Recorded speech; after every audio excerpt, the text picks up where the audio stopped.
નમસ્કાર, જીએસટીવીમાં આપનું સ્વાગત છે। હું છું ભદ્રેશ। આપ જોઈ રહ્યા છો નોનસ્ટોપ અંદાજમાં નેશનલ સમાચાર। ન્યૂઝીલેન્ડના ઓકલેન્ડ શહેરમાં વિશ્વના નવા વર્ષની પ્રથમ ઉજવણી જોવા મળી હતી। નવા વર્ષની ઉજવણી કરનાર તે વિશ્વનું પ્રથમ મોટું શહેર છે।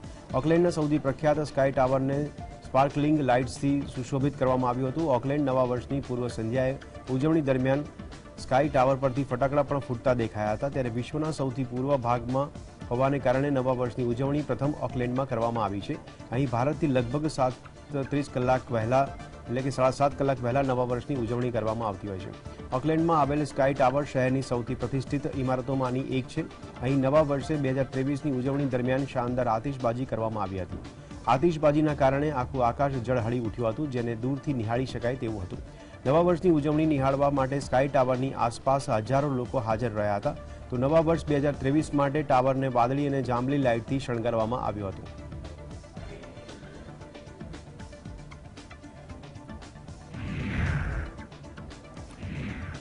નવા વર્ષના સ્વાગતમાં થોડા જ કલાકો બાકી છે, ત્યારે ઉજવણી માટે ઉત્તરાખંડના પ્રવાસન સ્થળો પર પણ સંપૂર્ણ રીતે તૈયારી કરી છે।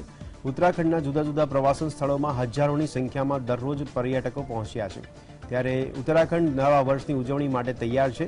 રાજ્યના પ્રવાસન સ્થળો પર પ્રવાસીઓની ભીડ જોવા મળી રહી છે। ત્યારે મસૂરી, નૈનીતાલ અને ઓલીની હોટલ પણ 80% ભરાઈ ગઈ છે। ત્યારે નવા વર્ષની ઉજવણી માટે પ્રવાસીઓ મસૂરીમાં ઉમટી પડ્યા છે। પ્રવાસીઓની વધતી ભીડને જોતા મસૂરી તેમજ દહેરાદૂનમાં અનેક માર્ગ ડાયવર્ટ કરવામાં આવ્યા હતા। દૂન પોલીસે કામચલાઉ બાયપાસથી લગભગ 5000 વાહનો મસૂરી મોકલ્યા હતા। આ બાયપાસ પર આખી રાત પોલીસ હાજર રહી હતી। बहुत ही बुरा दौर देखा है कोरोना का। उसके बाद जो पर्यटक बाद में उठा, जिस तरीके से पर्यटक ने आना शुरू किया, उसके लिए हम लोग बहुत खुश हैं, बहुत अच्छे हैं। जितने भी व्यवसाय मसूरी के, चाहे वो रिक्शे वाला हो, चाहे वो ढाबे वाला हो, चाहे व्यापारी हो, उसके बाद लोगों ने समझा है कि कोरोना के बाद कि ज़िंदगी को जीने के क्या मकसद होते हैं। मैं समझता हूँ कि ये नया साल सबके लिए शुभ हो, अच्छा हो, और जिस तरीके की भारत सरकार की कोरोना की गाइडलाइन है, हम उसका भी पालन करें, जिससे कि कोई अनहोनी ना घटे। अच्छा लग रहा है, काफी लंबे समय बाद हम घर के बाहर निकले हैं। अच्छा लग रहा है, काफी क्राउड है यहाँ पे, लोग बहुत खुश है बाहर आकर, हमें भी अच्छा लग रहा है। कैसे मनाओगे नया साल आप? कैसे बनाएंगे, कोशिश करें यहाँ पे कोई हमें कोई कॉन्सर्ट वगैरह मिल जाए, अगर रात को कोई क्लब वगैरह में हमें एंट्री मिल जाए, काफी क्राउड है तो हम वहाँ जाकर एंजॉय करेंगे, वरना हम अपने होटल में कुछ ना कुछ क्या। हिमाचल प्रदेशમાં નવા વર્ષની ઉજવણી કરવા માટે મોટી સંખ્યામાં પ્રવાસીઓ મનાલીમાં ઉમટી પડ્યા હતા, જેના કારણે ટ્રાફિક જામ થયો હતો। લોકો ટ્રાફિક જામની વચ્ચે ડાન્સ કરતા જોવા મળ્યા હતા। નવા વર્ષની ઉજવણી કરવા માટે દેશભરમાંથી મોટી સંખ્યામાં પ્રવાસીઓ કુલ્લુ મનાલી પહોંચ્યા છે। પ્રવાસીઓના જણાવ્યા પ્રમાણે ટ્રાફિકની સમસ્યાને કારણે અહીં આવતા લોકો પણ પરેશાન થઈ ગયા છે।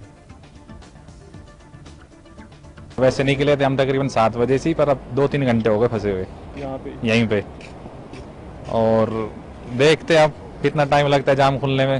वैसे लग तो नहीं रही संभावना जाम खुलने की, क्योंकि काफी लंबा जाम है। कौन कौन आया है आपके साथ? हम यार दोस्त आए थे घूमने के लिए, ऐसे ही पूरा ट्रैफिक है। 2 दिन से हम इधर ही है, इधर ही स्टक करने के फिर वापस गया। हमारे एक ही दिन हो गया, एक ही दिन खराब हो गया, और अभी वापस हम जा रहे हैं, ट्राई करेगा, बट पता नहीं जाएगा, पता नहीं। વડાપ્રધાન નરેન્દ્ર મોદી ટૂંક સમયમાં તેમના કેબિનેટનું વિસ્તરણ કરી શકે છે। આ વિસ્તરણમાં મધ્યપ્રદેશ, રાજસ્થાન અને છત્તીસગઢના કેટલાક સાંસદોને મંત્રી બનાવવામાં આવી શકે છે। સાથે જ જેપી નડ્ડા પણ સરકારમાં પરત ફરી શકે છે। આ વિસ્તરણ મકર સંક્રાંતિ પછી અને સંસદના બજેટ સત્ર પહેલા કોઈપણ તારીખે હાથ ધરવામાં આવી શકે છે। એક રિપોર્ટમાં સૂત્રોને ટાંકીને જણાવ્યું છે કે ભાજપના રાષ્ટ્રીય અધ્યક્ષ જેપી નડ્ડાનો વર્તમાન કાર્યકાળ 20 જાન્યુઆરીએ પૂરો થઈ રહ્યો છે। તેમને પણ આ વિસ્તરણમાં સામેલ કરી શકાય છે। તેઓ સ્વાસ્થ્ય મંત્રીની જવાબદારી સંભાળી ચૂક્યા છે। ત્યારે 2024ની લોકસભાની ચૂંટણીની તૈયારીઓને ધ્યાનમાં રાખીને ભાજપને નવા રાષ્ટ્રીય અધ્યક્ષ મળી શકે છે। આ સિવાય પાર્ટીની રાષ્ટ્રીય કાર્યકારિણીની બેઠક પણ જાન્યુઆરીમાં યોજાવા જઈ રહી છે। રાજકીય વર્તુળોમાં ચર્ચા છે કે મધ્યપ્રદેશ, રાજસ્થાન અને છત્તીસગઢના કેટલાક સાંસદોને નવા મંત્રીમંડળમાં સ્થાન મળી શકે છે। સૂત્રોએ એમ પણ જણાવ્યું છે કે આ મંત્રીમંડળમાં ફેરબદલ આવતા વર્ષે 9 રાજ્યોમાં યોજાનારી વિધાનસભાની ચૂંટણી અને 2024માં લોકસભાની ચૂંટણીને ધ્યાનમાં રાખીને કરવામાં આવશે। આ કેબિનેટ વિસ્તરણમાં કેટલાક મંત્રીઓને તેમની કામગીરીના આધારે ડિસ્ચાર્જ પણ કરવામાં આવી શકે છે। આપણે જણાવી દઈએ કે 2019 પછી મોદી કેબિનેટનું આ બીજું વિસ્તરણ હશે। અગાઉ તેને 7 જુલાઈ 2021ના રોજ લંબાવવામાં આવ્યું હતું, જેમાં કેટલાક અગ્રણી નામો સહિત 12 મંત્રીઓને પડતા મૂકવામાં આવ્યા હતા.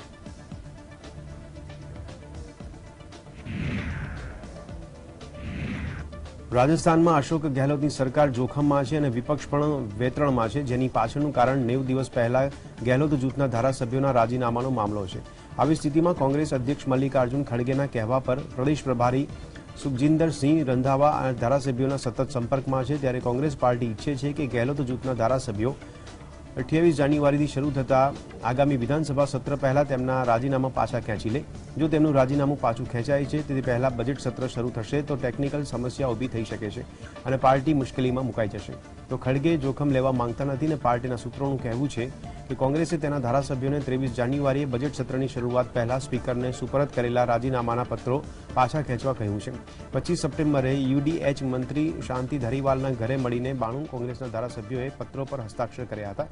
આની પાછળ તેમની માંગ હતી કે અશોક ગેહલોત એઆઈસીસીના અધ્યક્ષ તરીકે ચૂંટાય તે આગામી સીએમ ચહેરા તરીકે સચિન પાયલોટની ઉમેદવારી અટકાવવામાં આવે છે. પાર્ટીના એક સૂત્રએ જણાવ્યું હતું કે રાજીનામાના 90 દિવસ વીતી ગયા છે, છતાં જે ધારાસભ્યો બજેટ સત્ર પહેલા રાજીનામા પણ નહીં ખેંચે તો તેમના માટે ટેકનિકલ સમસ્યાઓ ઊભી થઈ શકે છે. ત્યારે તેની સામે રાજીનામા પાછા ખેંચવાનો એકમાત્ર ઉપાય છે.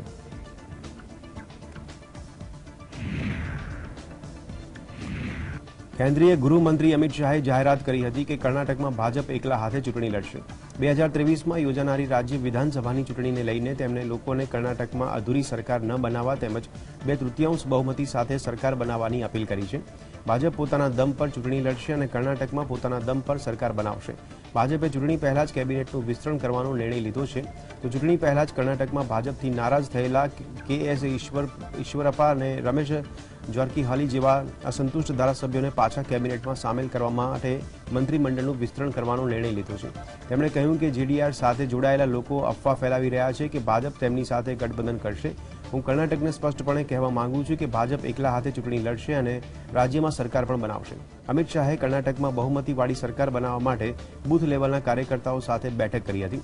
બેંગલુરુમાં શાહે કહ્યું છે કે કોંગ્રેસ માટે સત્તા મેળવવી એ ભ્રષ્ટાચાર કરવાનો એક માર્ગ છે, પરંતુ અમારા માટે તે લોકોનું જીવન સુધારવાનું છે.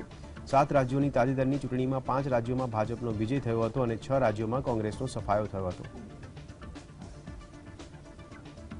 हम सब कार्यकर्ता बेंगलुरु में 20 से ज्यादा सीट जीतकर पूर्ण बहुमत की भारतीय जनता पार्टी की सरकार बनाने का संकल्प लेकर यहां पर एकत्रित आए हैं. तब केम्पेगौड़ा की ये मूर्ति हमारी सरकार के लिए प्रेरणा का स्थान रहेगी, हमारी मार्ग प्रशस्त करने वाली रहेगी. રાહુલ ગાંધીએ કન્યાકુમારીથી કાશ્મીર માટેની પોતાની ભારત જોડો યાત્રાને સફળ ગણાવી છે. પત્રકારો સાથેની વાતચીતમાં તેમણે મોદી સરકાર ઉપર આકરા પ્રહાર કર્યા છે. ભારત જોડો યાત્રા પર રાહુલે કહ્યું હતું કે હું ભારત જોડો યાત્રાથી ઘણું બધું શીખ્યો છું અને ભારત જોડો યાત્રા સફળ યાત્રા છે. અપેક્ષા કરતાં વધુ સિદ્ધિઓ હાંસલ કરવામાં આવી છે. ભાજપ અને સંઘ વિશે બોલતા રાહુલ ગાંધીએ કહ્યું કે ભાજપ અને સંઘ એ મારા ગુરુ સમાન છે. તેમણે મને શીખવ્યું કે રાજકારણમાં શું ન કરવું. આ ઉપરાંત રાહુલે કહ્યું કે તે દેશમાં નફરતનો માહોલ છે ત્યારે દેશમાં મોંઘવારી અને બેરોજગારીનો મુદ્દો પણ છે. વિપક્ષી એકતાના સવાલ પર રાહુલ ગાંધીએ કહ્યું કે વિપક્ષના નેતાઓ અમારી સાથે ઊભા છે, એમાં કોઈ શંકા નથી, પરંતુ દરેક પક્ષની પોતાની રાજકીય મજબૂરીઓ હોય છે. જો વિપક્ષ એક મજબૂત વિઝન સાથે ઊભું રહે તો ભાજપ માટે ચૂંટણી જીતવી મુશ્કેલ છે.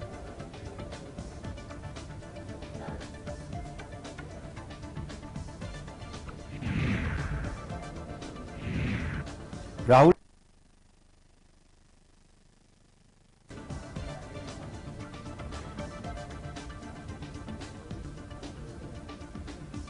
और मैं सबको धन्यवाद करना चाहता हूं जो भी हमारे साथ आए. आप लोग में से बहुत लोग आए और खासतौर से जो हमारे ऊपर आक्रमण करते हैं, मेरे जो आरएसएस के बीजेपी के मित्र हैं, उनको भी मैं धन्यवाद करना चाहता हूं, क्योंकि एक्चुअली हो क्या रहा है, जितना वो आक्रमण करते हैं उतनी हमको अपनी पोजीशन इंप्रूव करने का मौका मिलता है. तो मैं चाहता हूं, और मैं सीरियसली बोल रहा हूं, मैं चाहता हूं कि वो थोड़ा और जोरों से करें और अग्रेसिवली करें, तो कांग्रेस पार्टी को और हमें मतलब अपनी जो आइडियोलॉजी है वो अच्छी तरह समझ आए. एक प्रकार से मैं उनको अपना गुरु मानता हूं कि वो मुझे रास्ता दिखा रहे हैं कि क्या नहीं करना चाहिए. रिएक्ट कैसे करना चाहिए। Opposition stands effectively with a vision. What I am hearing from the ground, what I am seeing from the ground, it will become very difficult for the BJP to win the election. But the opposition has to coordinate properly, and the opposition has to go to the people of India with a vision, with an alternative vision to the BJP, not just go to the people of India. Rahul ગાંધીને તેમની સુરક્ષાને લઈને Congress party દ્વારા ઉઠાવવામાં આવેલા સવાલ અંગે જ્યારે પૂછવામાં આવ્યું ત્યારે તેમણે ભાજપ પર નિશાન સાધતા કહ્યું કે જ્યારે તેમના વરિષ્ઠ નેતા બુલેટ પ્રૂફ ગાડીની બહાર આવે છે ત્યારે કોઈ પણ પત્ર નથી આવતો। તેમના નેતાએ રોડ શો કર્યો છે, ખુલ્લે જીપમાં ગયા છે, જે પ્રોટોકોલની વિરુદ્ધ છે। તેમના માટે પ્રોટોકોલ અલગ છે અને મારા માટે અલગ છે, તો સીઆરપીએફ જાણે છે કે મારા માટે શું કરવું જોઈએ અને શું ન કરવું જોઈએ। રાહુલે ચીન મુદ્દે પણ સરકારને ઘેરીને રાહુલે કહ્યું કે ચીન આપણી 2000 કિલોમીટર જમીનમાં ઝડપી લીધી છે ત્યારે પરંતુ પીએમ કહી રહ્યા છે કે અહીં કોઈ આવ્યું નથી। સરકાર આ મુદ્દે લોકોને ભ્રમિત કરે છે। જ્યારે અમે આ મુદ્દે વાત કરીએ છીએ ત્યારે તેઓ સેનાની પાછળ છુપાઈ જાય છે। સરકાર અને સેનામાં ફરક છે। રાહુલ ગાંધીએ કહ્યું કે યુપીએ સરકારે ચીન અને પાકિસ્તાનને એક થવા દીધા ન હતા, હવે આમની સરકારમાં ચીન અને પાकिस्तान एक થઈ ગયા છે। वायुसेना, नेवी, जो भी हमारे स्ट्रक्चर्स हैं उनकी बात सुननी है। वो क्या कह रहे हैं उनकी बात सुननी है, उसकी रिस्पेक्ट करनी है। इसका मतलब जो आप पॉलिटिकल यूज कर रहे हो उसको आपको बंद करना पड़ेगा एकदम, ठीक है। दूसरी बात, जो हमें प्रिकॉशंस लेने हैं और वो मिलिट्री प्रिकॉशंस हैं मगर नॉन मिलिट्री प्रिकॉशंस है, वो आप शुरू कर दीजिए। तीसरी बात, जो बॉर्डर पे हो रहा है उसको आप छुपाइए मत। जो चाइना का मामला है उसको कंप्लीटली मिसहैंडल कर दिया है, ठीक है। और मैं आपको मेरी थिंकिंग है, देखिए हमारी फॉरेन पॉलिसी का क्या लक्ष्य था और कांग्रेस पार्टी ने सक्सेसफुली क्या किया था कि चाइना को और पाकिस्तान को एक कभी नहीं होने देना है। यह सेंट्रल हमारा कॉन्सेप्ट था, ठीक है। और यह काम हमने बहुत सक्सेसफुली किया। यूपीए 2 तक ભારત ચીન સરહદને લઈને કેન્દ્રીય ગૃહમંત્રી અમિત શાહે કહ્યું કે ભારતની 1 ઇંચ જમીન પર કોઈ કબજો કરી શકે નહીં। બેંગલુરુમાં આઈટીબીપીના એક કાર્યક્રમને સંબોધતા ગૃહમંત્રીએ કહ્યું કે હું ભારત અને ચીન સરહદની ચિંતા કરતો નથી, કારણ કે મને ખબર છે આઈટીબીપીના જવાનો ત્યાં પેટ્રોલિંગ કરી રહ્યા છે। અમિત શાહે કહ્યું કે આઈટીબીપીએ મુશ્કેલ ભૌગોલિક પરિસ્થિતિઓમાં ખૂબ સારું કાર્ય કરી રહ્યું છે, તેથી જ હું અરુણાચલ પ્રદેશ, જમ્મુ કાશ્મીર, લદ્દાખ, ઉત્તર ભારતના રાજ્યોમાં ગયો હતો જ્યાં ભારતના લોકો તેમને હિમવીર કહે છે। આ ઉપનામ તેમના દ્વારા આપવામાં આવ્યું છે। હું સંમત છું કે જનતાએ સૈનિકોને પદ્મશ્રી અને પદ્મ વિભૂષણ કરતાં પણ મોટું સન્માન આપ્યું છે। આ એક મહાન સિદ્ધિ છે, કારણ કે તે સરકારી ઉપનામ નથી। सबसे दुर्गम क्षेत्र में काम करने वाला हमारा सुरक्षा बल है। हम कल्पना ही नहीं कर सकते कि -42 डिग्री टेम्परेचर के अंदर देश की सीमाओं की सुरक्षा करना कितना दृढ़ मनोबल और उत्कृष्ट देशभक्ति होती है, तभी हो सकता है। और मैं हमेशा सुनिश्चित होता हूं, लेस मात्र भी चिंता नहीं होती है भारत चीन सीमा की, जब हमें मालूम होता है कि मेरे आईटीबीपी का जवान गश्त लगा रहा है या वहां कैंप कर ठहरा है। किसी की मजाल नहीं है कि भारत की 1 इंच जमीन का भी अतिक्रमण वो कर पाए। પાકિસ્તાન બોર્ડરથી મોકલવામાં આવતા ડ્રોન એક મોટો પડકાર બની રહ્યા છે। બીએસએફે છેલ્લા 8 મહિનામાં પાકિસ્તાન સાથેની પશ્ચિમી સરહદ પર 22 ડ્રોન તોડી પાડ્યા છે। એન્ટી ડ્રોન ટેકનોલોજીને મજબૂત કરવા માટે આ વખતે બજેટમાં વધુ જોગવાઈની પણ શક્યતા છે, કારણ કે એજન્સીઓ માની રહી છે કે આવતા વર્ષમાં આ પડકાર વધશે। એજન્સીઓનું માનવું છે કે ડ્રોન ખતરાનો સામનો કરવો એ સરહદી દેખરેખનો મુખ્ય એજન્ડા બની ગયો છે, કારણ કે આના દ્વારા હથિયારો અને ડ્રગ્સ મોકલવા સિવાય જાસૂસીના પ્રયાસમાં વધારો થયો છે। આ પહેલા એક કાર્યક્રમમાં ખુદ ગૃહમંત્રી અમિત શાહે પશ્ચિમી સરહદ પર 22 ડ્રોન તોડી પાડવાની જાણકારી આપી હતી અને તેણે એક મોટી સિદ્ધિ ગણાવી હતી। છેલ્લા કેટલાય મહિનામાં બોર્ડર સિક્યુરિટી ફોર્સે પંજાબ અને જમ્મુની સીમા પરથી ડ્રોન દ્વારા મોકલવામાં આવેલા ડ્રગ્સ અને હથિયારોનો મોટો જથ્થો જપ્ત કર્યો છે. વર્ષ 2021ની સરખામણીમાં વર્ષ 2022માં પાકિસ્તાન તરફથી ડ્રોન ઘૂસણખોરી બમણી થઈ છે. બોર્ડર પર જે ડ્રોન તોડી પાડવામાં આવ્યા છે તેમાં ચીન પાસે જે ટેકનોલોજી છે તે ટેકનોલોજીનો ઉપયોગ કરવામાં આવે છે. વર્ષ 2020માં 79 કેસ, ત્યારબાદ 2021માં 109 ડ્રોન ઘૂસણખોરીના કેસ જોવા મળ્યા હતા, જે 2022માં વધીને 270થી વધુ થઈ ગયા છે. એકલા પંજાબ બોર્ડરમાં ડ્રોન ઘૂસણખોરીના 220થી વધુ મામલા સામે આવ્યા છે. તે જ સમયે જમ્મુમાં અત્યાર સુધીના લગભગ 25 કેસ જોવા મળ્યા છે.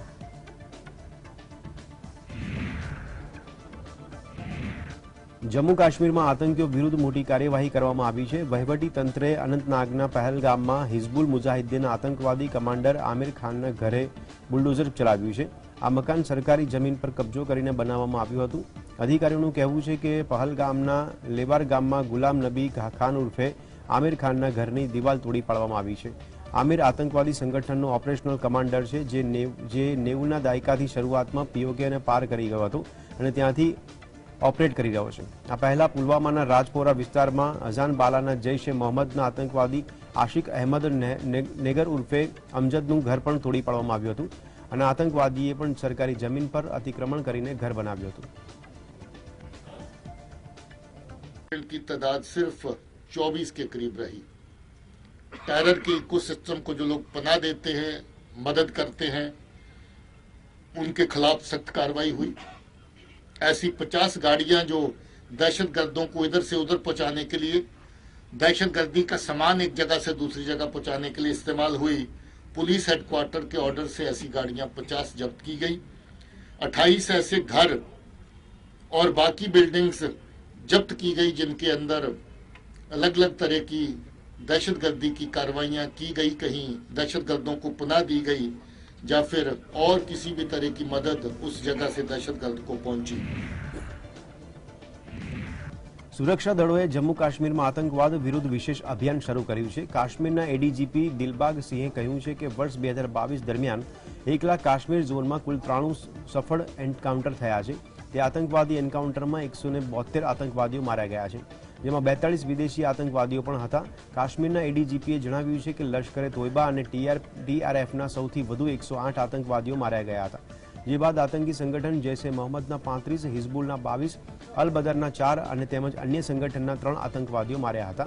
તેમણે જણાવ્યું કે ગયા વર્ષની સરખામણીમાં આ વર્ષે આતંકવાદી સંગઠનોની નવી ભરતીમાં 37% ઘટાડો નોંધાયો છે. છેલ્લા કેટલાક સમયથી કાશ્મીરમાં આતંકવાદી સંગઠનો ત્યાં આતંક ફેલાવવા માટે સામાન્ય નાગરિકોને નિશાન બનાવી રહ્યા છે. તેની સામે સુરક્ષા દળોએ તેમની સામે અભિયાન ચલાવીને જડબાતોડ જવાબ આપ્યો છે. ऑपरेशंस में कामयाबी हासिल करने को पहल देते हैं, बल्कि वो नौजवान जो गलत रास्ते पे चले वो रास्ता तर्क करके वापस लौटे, उस फ्रंट के ऊपर भी बराबर काम करते हैं. उसमें भी बहुत बड़ी कामयाबी मिली और बहुत सारे नौजवान जिनको गलत रास्ते पे चलाने की ताकीद पाकिस्तान की एजेंसीज और उनके जो स्पॉन्सर्ड एलिमेंट्स हैं, जो अमन के दुश्मन हैं, उनके द्वारा की गई, मगर इस जमन में काफ़ी बड़ी कामयाबी रही. उनके अंकड़े और उनकी डिटेल्स हम लोग शेयर नहीं करते, मगर बहुत सारे नौजवान साथी जो थोड़ा सा रेडिकलाइजेशन के माहौल में आगे बढ़ चुके थे, उनको वापस लाना और माँ बाप के साथ उनको मिलाना, जिस फ्रंट के ऊपर भी पुलिस और सिक्योरिटी फोर्सेस को बहुत बड़ी कामयाबी मिली. વિદેશ મંત્રી એસ જયશંકરે વૈશ્વિક સ્તરે ભારતની વાત મજબૂતીથી રજૂ કરી છે.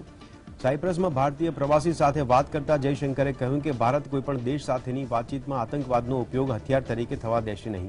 સાયપ્રસમાં ભારતીય પ્રવાસી સાથે વાત કરતા જયશંકરે સ્પષ્ટ શબ્દોમાં કહ્યું કે ભલે અમે અમારા પડોશીઓ સાથે સારા સંબંધો ઈચ્છીએ છીએ, પરંતુ અમે આતંકવાદને ક્યારેય સ્વીકારીશું નહીં. તેમણે કહ્યું કે મને લાગે છે કે મોદી સરકારની નીતિઓ અને કામગીરીથી તે ખૂબ જ સ્પષ્ટ થઈ ગયું છે કે જ્યારે મુખ્ય મુદ્દાઓની વાત આવે છે ત્યારે કોઈ સમાધાન નથી થતું. આતંકવાદના કારણે ભારતને જેટલું નુકસાન અન્ય કોઈ દેશે નથી કર્યું. ત્યારે ચીન સાથેના સરહદી સંકટ અંગે વાત કરતા જયશંકરે કહ્યું કે ચીન સાથેના સંબંધો સામાન્ય નથી, કારણ કે ભારત વાસ્તવિક નિયંત્રણ રેખાને એકપક્ષીય રીતે બદલવાના કોઈપણ પ્રયાસ માટે સહમત નથી. તેમણે કહ્યું કે અમારી સરહદો પર પડકારો છે. કોવિડ-19ના યુગમાં આ પડકારો વધુ ઘેરા બન્યા છે. That we are very clear that because no country has suffered as much from terrorism as we have done. and we have been very clear that we will never accept it, we will never normalize it, we will never allow terrorism to force us to the negotiating table. We want good neighborly relations with everybody, but good neighborly relations does not mean excusing or looking away or rationalizing terrorism. That we are very clear. The second, of course, is our borders, and we have challenges on our borders. The challenges on the borders. ચીને તેના અમેરિકી રાજદૂત કિન ગેંગને નવા વિદેશ મંત્રી તરીકે નિયુક્ત કર્યા છે. તેઓ વર્તમાન વિદેશ મંત્રી વાંગ ચીનું સ્થાન લેશે. કિન ગેંગ હાલમાં અમેરિકામાં ચીનના રાજદૂત તરીકે સેવા આપી રહ્યા છે. પોલિટિકલ બ્યુરો ચાઇનીઝ કમ્યુનિસ્ટ પાર્ટીની ટોચની નીતિ સંસ્થાએ કિનના પ્રમોશનને મંજૂરી આપી છે. હજી સુધી એ સ્પષ્ટ નથી કે 56 વર્ષીય તુરંત જ આ પદ પર સંભાળશે કે કેમ. ત્યારે 69 વર્ષીય વાંગ ચીને સીપીસીના ઉચ્ચ સત્તાવાળા રાજકીય બ્યુરોમાં બઢતી આપવામાં આવી છે, જેનાથી તેઓ દેશના ટોચના રાજદ્વારી બન્યા છે. ચીનના વિદેશ મંત્રાલયના પ્રવક્તા અને સહાયક વિદેશ મંત્રી હુઆ યુનચિંગે ટ્વીટ કર્યું છે કે જેમાં કિન ગેંગને ચીનના નવા વિદેશ મંત્રી તરીકે નિયુક્ત થવા બદલ અભિનંદન. તેમની નિમણૂક ચીનની કૂટનીતિમાં એક નવા અધ્યાયની શરૂઆત કરશે. વિદેશ પ્રધાન તરીકે કિન ગેંગની નિમણૂક જાહેરાત આશ્ચર્યજનક છે, કારણ કે નવા પ્રધાનમંત્રી લી ક્યુઆંગના નેતૃત્વમાં નવી કેબિનેટ આવતા વર્ષે 5 માર્ચથી વાર્ષિક સંસદ સત્ર દરમિયાન કાર્યભાર સંભાળશે. ત્યારે ક્યુઆંગ વર્તમાન પ્રીમિયર લી કેકિયાંગનું સ્થાન લેશે. રાષ્ટ્રપતિ શ્રી જિનપિંગ સિવાયના તમામ ટોચના અધિકારીઓ અને મંત્રીઓની સંસદ સત્ર દરમિયાન બદલી કરવામાં આવશે.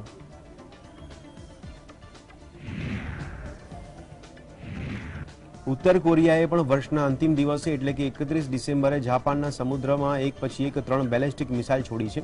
જાપાનના સંરક્ષણ મંત્રાલયે દાવો કર્યો છે કે જાપાને જણાવ્યું હતું કે આ બેલેસ્ટિક મિસાઇલો 15 મિનિટની અંદર છોડવામાં આવી હતી. આ તમામને ઉત્તર કોરિયાની રાજધાની યોંગયાંગમાં બનેલા સેન્ટરમાંથી લોન્ચ કરવામાં આવી હતી. ત્યારે તમામ બેલેસ્ટિક મિસાઇલોએ 100 કિલોમીટરની ઊંચાઈએ પહોંચ્યા બાદ 350 કિલોમીટરનું અંતર કાપ્યું છે. જાપાનના સંરક્ષણ મંત્રાલયે કહ્યું કે ઉત્તર કોરિયા તરફથી છોડવામાં આવેલી મિસાઇલના માર્ગમાં અનેક વિમાનો અને જહાજો હતા. જો કે તેની ચપેટમાં આવી ગયો હોત તો મોટી દુર્ઘટના બની શકત. ઉત્તર કોરિયાનું આ બેલેસ્ટિક મિસાઇલ પરીક્ષણ સંયુક્ત રાષ્ટ્રની સુરક્ષા પરિષદના નિયમોની વિરુદ્ધ છે. દક્ષિણ કોરિયાના જોઈન્ટ ચીફ ઓફ સ્ટાફે પણ ઉત્તર કોરિયાના મિસાઇલ પરીક્ષણની પુષ્ટિ કરી છે. તેમણે કહ્યું કે દક્ષિણ કોરિયાની સેના સમગ્ર સ્થિતિ પર નજર રાખી રહી છે. અમારી સેના કોઈપણ કાર્યવાહીનો જવાબ આપવા માટે તૈયાર છે.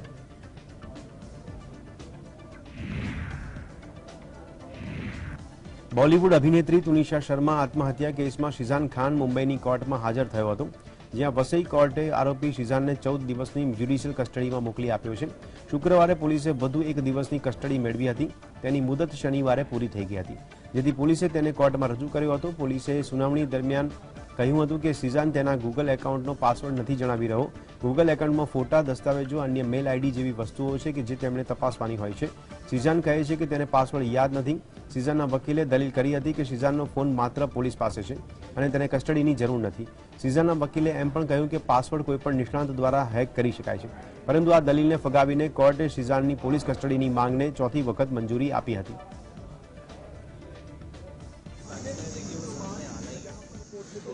यही चीज हमने पहले एफआईआर में भी दी थी कि लड़की का संबंध है वो सामने आ गया, तो ऐसे ही और भी जो चीजें हैं पुलिस खुद सामने गई. शिजान अभी भी पुलिस से लगातार 24 तारीख के बाद से जांच में सहयोग नहीं कर रहा, लगातार बयान बदल रहा है.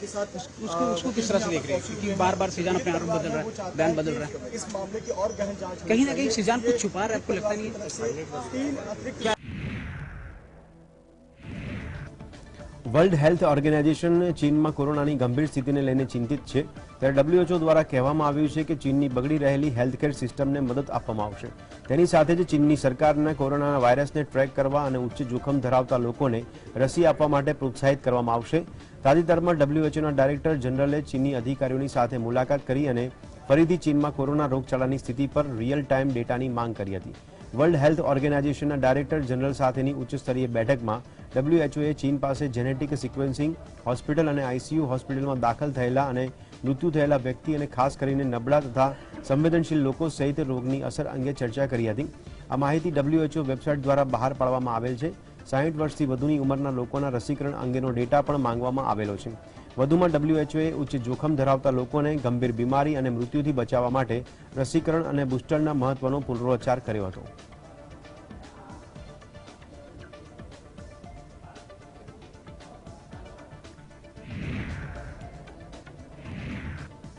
ભારતમાં કોરોનાના કેસ સતત વધી રહ્યા છે. દરમિયાન ગુજરાતમાં XBB.1.5 વેરિયન્ટનો પ્રથમ કેસ મળી આવ્યો છે, ત્યારે તે ઓમિક્રોનનું નવું મ્યુટેશન જોવા મળી રહ્યું છે. અમેરિકામાં કોરોનાનો આ નવો વેરિયન્ટ સૌથી ઝડપી ફેલાઈ રહ્યો છે. હજુ પણ તેના 40%થી વધુ કેસો છે. ગયા અઠવાડિયે આંકડો 18% હતો, ત્યારે BA.2.75 અને BJ.1 એટલે કે તે બંને મળીને XBB બન્યો છે અને હવે તે મ્યુટેટ થઈને XBB.1 અને XBB.1.5 બન્યો છે. યુનિવર્સિટી ઓફ ટોરન્ટોના અભ્યાસમાં સામે આવ્યું છે કે કેન્સરની સારવાર લઈ રહેલા દર્દીઓમાં કોરોના સંક્રમિત થવાનું જોખમ વધારે છે, ખાસ કરીને જે દર્દીઓને એન્ટી-CD20 આપવામાં આવી રહી છે. કેનેડામાં આ અભ્યાસ અમેરિકન મેડિકલ એસોસિએશનના જર્નલમાં પ્રકાશિત થયો છે. એક્સપર્ટ્સનું કહેવું છે કે XBB.1.5 વેરિયન્ટ કોરોનાના અન્ય વેરિયન્ટની સરખામણીમાં 120 ગણો વધુ સંક્રમણ છે. XBB.1.5 વેરિયન્ટે અમેરિકા અને બ્રિટનની સરકારોની ઊંઘ હરામ કરી નાખી છે. અહીં ફરી એકવાર કોરોના હોસ્પિટલમાં દાખલ દર્દીઓની સંખ્યા વધી રહી છે. ભારત સિવાય તે વિશ્વના અન્ય 34 દેશોમાં ફેલાયો છે. આ પ્રકાર ઓમિક્રોન પરિવારના તમામ પ્રકારોમાં સૌથી ખતરનાક છે. ભારતમાં આ સિવાય ગુજરાત અને ઓડિશામાં BF.7ના કેસો મળી આવ્યા છે.